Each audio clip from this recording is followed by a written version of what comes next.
అందరికీ హాయ్ అండి. కలాకండ్ ఎలా చేయాలని చూపిస్తాను. ఒక 1/2 లీటర్ పాలు తీసుకున్నాను. ఈ 1/2 లీటర్ పాలు సిమ్లో పెట్టి కొంచెం లైట్గా మిగడగట్టనివ్వాలి.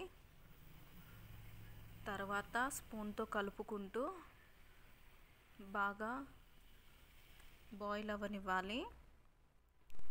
మరీ సిమ్లో కాదు, మరీ హైలో కాదు, మీడియం స్టేజ్లో పెట్టాలండి. మీడియం స్టేజ్లో పెట్టి ఇలా నేను చూపిస్తున్నట్టు కలుపుకుంటూ ఉండాలి.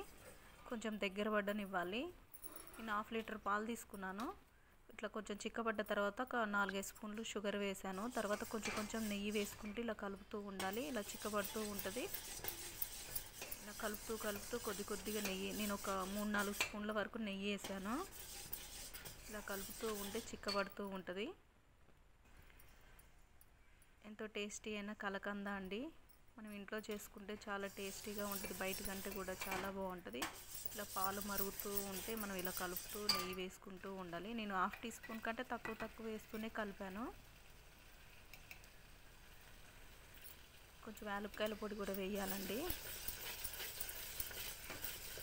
హైలో పెడితే మాడిపోతుందండి, అందుకని సిమ్లో పెట్టాలి.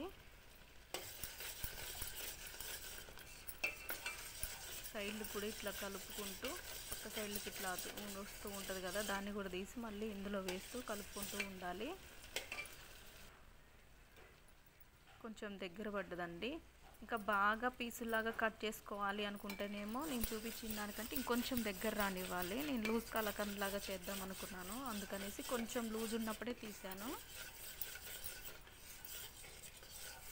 ఇలా కలుపుతూ ఉండాలండి. నెయ్యి వేస్తూ ఇలా కలుపుతూ ఉండాలి, లేకపోతే ఊరికేనే అడుగట్టిపోతుంది. చూసారా, ఇలా దగ్గరగా వచ్చింది.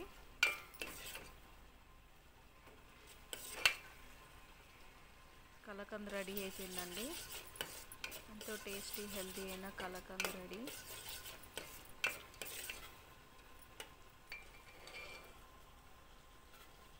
మీకు ఈ వీడియో నచ్చినట్లయితే లైక్ చేయండి, షేర్ చేయండి, సబ్స్క్రైబ్ చేయండి. పిల్లలకి ఎంతో హెల్తీ అండి ఇది.